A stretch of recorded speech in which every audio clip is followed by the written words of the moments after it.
세계화라는 이름 아래 노동과 자본이 자유롭게 이동하는 시대로 접어들었습니다. 환율은 경제 흐름을 결정짓는 중요한 변수가 되었습니다. 오늘 소개하는 책 왕양의 환율전쟁은 화폐, 환율, 금융, 경제 전반을 다루고 있습니다. 환율은 한 나라의 부를 결정짓는 요소이면서 개인의 일상에도 많은 영향을 미칩니다. 이 책은 경제 금융 서적이면서 동시에 화폐의 역사를 다루는 역사책이기도 합니다. 환율전쟁 책의 핵심 내용을 저희 해석을 곁들여서 소개합니다. 1. 환율 총성 없는 전쟁.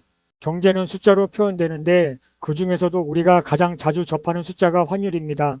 실제로 환율은 국가 경제와 우리의 일상에 많은 영향을 미칩니다. 왕양은 그에 져서 환율전쟁에서 환율을 단순한 경제 지표가 아니라 다른 나라의 부를 뺏어오는 경제 무기가 될 수 있다고 언급합니다. 인류 역사에서 환율이 어떻게 제국을 무너뜨렸는지, 이 시대에 왜 환율이 총성 없는 전쟁의 수단이 되었는지 이야기해 보려 합니다. 이 돈의 가치를 잃은 국가는 예외 없이 망했다. 고대 로마의 멸망 원인이 군사력 약화나 부패 이전에 화폐 가치의 하락이 결정적이었다고 주장하는 학자들이 많습니다. 로마 정치인들이 은화의 구리를 섞기 시작하면서 화폐의 생명인 신용이 무너졌고, 이것이 군의 사기를 떨어뜨리고 관료들의 부패를 만연하게 하여 결국 제국의 붕괴로 이어졌다는 것입니다. 중국 역사상 송나라, 금나라, 원나라 역시 화폐를 마구 찍어내며 인플레이션을 감당하지 못한 것이 멸망의 단초가 되었다는 것입니다. 16세기 강대국이었던 스페인이 남미의 금과 은을 차지하고도 몰락한 이유는 환율의 원리를 이해하지 못한 채 단순히 양에만 집착했기 때문이라고 합니다. 환율은 자국 화폐와 타국 화폐의 가치를 비교하는 것인데 스스로 돈의 가치를 깎아먹으니 가장 중요한 경제 전쟁에서 지게 되는 것입니다.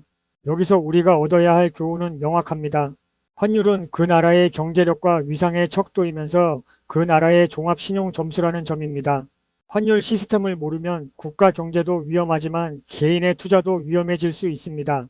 환율을 관리한다는 것은 자국 통화의 가치를 관리하는 것입니다. 환율을 잘 관리하지 못하면 비기축통화국일수록 위험에 빠질 수 있습니다. 3달러 패권. 1944년 브레튼 우주체제 이후 세계는 달러의 시대가 되었습니다. 금 1온스를 35달러로 고정하고 다른 나라는 자국의 통화를 달러에 고정했습니다. 달러는 기축통화가 되었고 초우량 안전자산이 되었습니다.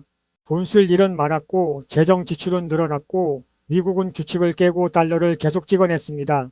이를 눈치챈 유럽 국가들이 달러를 금으로 바꿔가기 시작하자 1971년 닉슨 대통령은 금 태환 정지를 선언합니다. 이때부터 달러는 금에서 벗어나 미국의 군사력, 미국의 경제력, 미국의 위상, 미국의 종합신용만으로 움직이는 신용화폐가 된 것입니다. 이때부터 본격적인 세계 환율전쟁이 시작됩니다. 저자는 이 과정을 강대국들이 금리와 환율을 흔들어 신흥국의 부를 빨아들이는 이른바 양털깎기와 이를 막아내려는 국가들 사이의 치열한 물밑 경제 전쟁으로 묘사합니다. 1997년 IMF 외환위기는 우리나라 경제의 구조적인 문제뿐만 아니라 국제금융 자본의 흐름과 환율이라는 거친 파도에 제대로 대응하지 못한 측면도 있습니다. 미국이 1985년 플라자 합의와 1987년 루브르 합의로 일본의 엔화 가치를 높이고 금리를 낮춰 버블을 일으킨 뒤 일본의 잃어버린 30년을 초래한 것도 환율전쟁입니다. 총 한 방 쏘지 않고도 한 나라의 경제를 무너뜨리게 하는 무기, 그것이 환율입니다. 4. 왜 우리는 환율을 공부해야 하는가? 우리들은 이 거대한 환율전쟁 속에서 무엇을 해야 할까요? 저는 삼성전자나 화이자 같은 우량주를 장기 보유하는 투자를 지향합니다. 하지만 기업이 아무리 훌륭해도 해당 국가의 화폐 가치가 무너지면 내 자산도 함께 무너집니다. 환율을 이해하는 것은 경제를 이해하는 것이며 세상의 판을 내다보는 것입니다. 미 연준이 금리를 조정할 때 우리 화폐 가치가 어떻게 변하고 달러 가치는 어떻게 변하는지, 이것이 내 자산에 어떤 영향을 주는지 읽어내는 것은 투자하는 데 있어서 중요한 자세입니다. 환율전쟁 책은 비관론, 위기론을 조장하는 책이 아닙니다. 다만 항상 깨어 있으라고 조언합니다. 거대 자본이 설계한 프레임에 갇히지 말고 숫자 이면의 진정한 패권의 향방을 보라는 것입니다. 5. 경제적 안정으로 가는 로드맵. 왕양의 환율전쟁은 경제적 안정으로 가는 로드맵에서 반드시 읽어야 할 책입니다. 세상이 어떤 규칙으로 움직이는지 모른 채 열심히만 사는 것은 남이 짜놓은 판에서 졸로 뛰는 것입니다. 환율을 이해한다는 것은 거대한 자본주의 물결 속에서 내 자산을 지키는 법을 배우는 것입니다. 왕양의 환율 전쟁을 꼭 한번 읽어보시기를 권합니다. 저는 알라딘에서 스타벅스 커피 2잔 가격에 이 책을 샀습니다. 모든 영상은 나의 경험과 생각, 내가 읽은 책을 바탕으로 하며 모든 영상의 대본은 직접 작성합니다.